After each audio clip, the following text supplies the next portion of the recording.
પંચમહાલના ગોધરા શહેર અને તેમાં પણ ત્યાંના સ્લમ વિસ્તારના વિકાસની વાત કરવામાં આવે તો માત્ર ને માત્ર મોટા પોકળ દાવા જોવા મળી રહ્યા છે। હાલ ગોધરા શહેરના અનેક સ્લમ વિસ્તારો સુવિધાઓથી વંચિત છે। ગોધરા શહેરના નારી કેન્દ્ર પાસે આવેલું પથ્થર તલાવડીના દંતાણીવાસના લોકોને પીવાના પાણી, ગટર વ્યવસ્થા, સાફ સફાઈ જેવી બાબતો માટે છેલ્લા 60 વર્ષથી વલખા મારવા પડી રહ્યા છે। નગરપાલિકામાં ન તો કોઈ વ્યવસ્થા કરવામાં આવી છે અને ઉપર જતા તેમની સાથે ઓરમાયું વર્તન પણ કરવામાં આવી રહ્યું છે। જેમ પોલીસ ચારે તરફથી આરોપીઓને ઘેરી લે છે તેમ અહીંયાના લોકોને જાણે તલાવડીના ગંદા પાણીએ ચારે તરફથી ઘેરી લીધા હોય તેવા દ્રશ્યો જોવા મળી રહ્યા છે। ત્યારે ગોધરા શહેરના નારી કેન્દ્ર પાસે આવેલું પથ્થર તલાવડીના દંતાણીવાસમાં જઈને ભયાનક નજારાનો પોતાના કેમેરામાં કેદ કર્યો અને ત્યાંના લોકોની વ્યથા બતાવવાનો પ્રયાસ કર્યો હતો। જે સંદર્ભમાં ગોધરા નગરપાલિકા ચીફ ઓફિસરને પૂછતા તેઓ જણાવ્યું કે હાલ પથ્થર તલાવડી દંતાણીવાસ ખાતે રહેતા સરકારી જગ્યા ઉપર રહેતા દંતાણી સમાજના લોકોને નગરપાલિકા તંત્ર દ્વારા કોઈ પણ પ્રકારની નોટિસ આપવામાં આવી નથી અને દબાણ દૂર કરવાનું પણ કંઈ વિચાર્યું નથી। જ્યારે ચીફ ઓફિસરને પૂછ્યું તો દંતાણીવાસમાં રહેતા લોકો છેલ્લા ઘણા વર્ષોથી તલાવડીના ગંદા પાણીમાં રહે છે, તો આ લોકોને કંઈ રોગચાળો ફાટી નીકળે તો તેનો જવાબદાર કોણ, જેને લઈને ચીફ ઓફિસરે જવાબ આપવાનું ટાળ્યું હતું। શું સમસ્યા શું છે બેન? સાહેબ આવવાની તકલીફ છે, મને ખેંચની બીમાર છે સાહેબ, મારા ઘરવાળો ઓફ થઈ ગયેલા છે, તમારા વિધવાના પૈસાથી ઘર ચાલે સાહેબ, મારા છોરા નાના છે સાહેબ, મને ખેંચની તકલીફ થઈ છે સાહેબ, તો મારા ફળિયાવાળા બધા આજુબાજુ વાળા હોય ને એ લઈ જાય સાહેબ, મને દવાખાના સરકારી દવાખાના લઈ જાય સાહેબ આવા જવાનું, મારા છોરા નાના છે, મારા ઘરવાળો ઓફ થઈ ગયેલા જઈને તો આટલા પાણીમાં નીકળવું પડે, કોઈ બી ઓફ થઈ જાય સાહેબ તો પાણી લઈને નીકળવું પડે સાહેબ, પાણીના આવા જવાની તકલીફ છે સાહેબ, લાઇટો નહીં, પાછળ અંધારું બહુ, અમારે તો ઝૂંપડા છે, પતરાના ઘરમાં રહીએ સાહેબ। શું નામ તમારું? અરખીબેન। અહીંયા એવી સમસ્યા છે કે આ બધું પાણી ભરાઈ ગયું છે ચારે બાજુ, અમારો કોઈ આવવા જવાનો રસ્તો નથી અહીંયા, અને અમે આવી ગંદકીમાં મચ્છરા બધું બહુ થાય છે રાત્રે, અને દિવસે અમે રહી નથી શકતા, આવવા જવાની બહુ તકલીફ પડે છે, અને અમારે કશું સુવિધા જ નથી અહીંયા, અમારા સામે કોઈ દેખતા નહીં, આજુબાજુ વાળા કોઈ જે વોટિંગ લેવા આવે છે એ બી કશું દેખી નહીં શકતા। નાના છોરા બીમાર થાય સાહેબ, કઈ લઈને જવાનું? નાના છોકરા અમારે ઇમરજન્સીમાં શું છે શું નહીં કઈ દેખાવ મળતું નથી અહીંયા, કોઈ પૈસો મળે નહીં, છોરા બીમાર કઈ ધંધા ધારી અમારે કોઈ ચાલતા નથી, પોટલા લઈને ના અમે જવાય, કામ કાજ કરીને ખાયા છે બંગલાવાળા, પાણીમાં અમે આવવાનું, ઘર કામ કરે છે। બંગલાનું કામ કરે, શું નામ તમારું?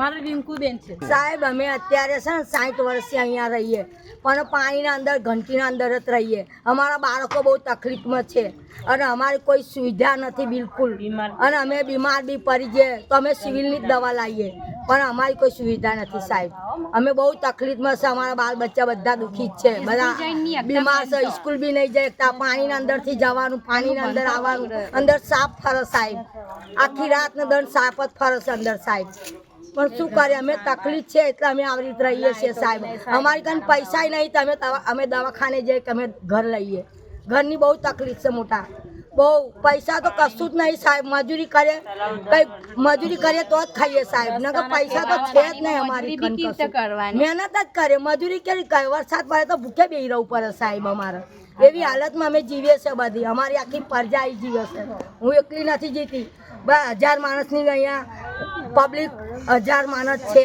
વોટિંગ લેવા બધા આવે સાહેબ, વોટિંગ લઈને જતા રહે, એવી જતા રહે, પણ કઈ અમારી સુવિધા નથી સાહેબ, બરાબર। શું નામ તમારું? અમૃતબેન।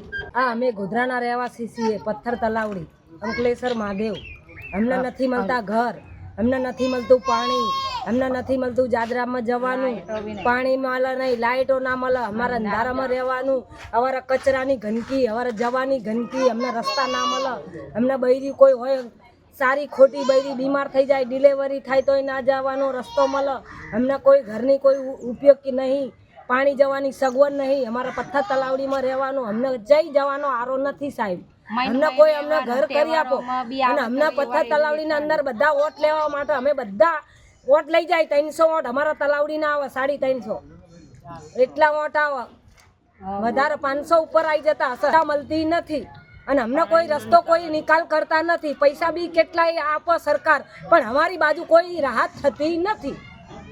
બરાબર કેટલા વર્ષથી આ સમસ્યા છે? 50 વર્ષ 60 વર્ષથી રહીએ અમે પથ્થર તલાવડીના અંદર 60 વર્ષ 50 વર્ષ થઈ ગયા.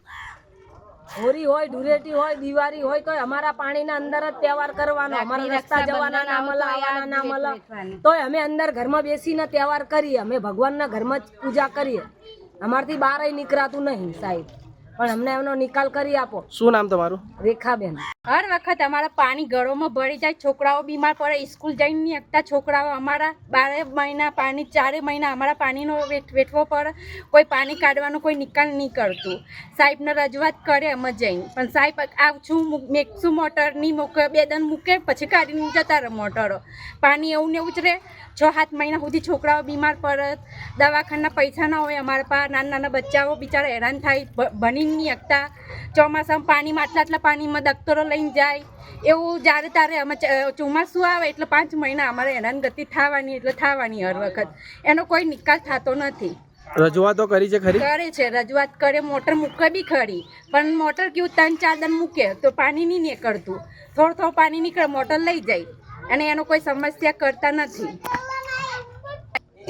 આજે 60 વર્ષથી અમે આ મજબૂરી વેઠી રહ્યા. અમે છોકરાઓ પાણી ઘરમાં ભરી જાય, ઘરમાં ખવડાય, આટલા પાણીમાં અમે ખાવા બનાવીએ, ડેન્ગ્યુ થઈ જાય, અમે પોતે બીમાર બૈડીઓ પડી જાય અને બધી આવી હેરાનગતિ હર વખત અમે વેઠીએ છીએ ને આવા જવાની હર વખત વેઠીએ છીએ. અમે પ્રેગ્નેન્ટ બૈડી હોય, મહિનાવાળી બૈડી હોય તો નીકળવાની પ્રોબ્લેમ થઈ જાય, ડિલિવરીની કોઈ સમસ્યા નહીં, અમને કોઈ રાહત નહીં મળતી. આટલા પાણીમાં અમે હેરાન થઈ. આ 60 વર્ષથી આજે આ પ્રોબ્લેમ છે, અમે દુઃખી છે પણ કોઈ કઈ નિકાલ કરતું નથી.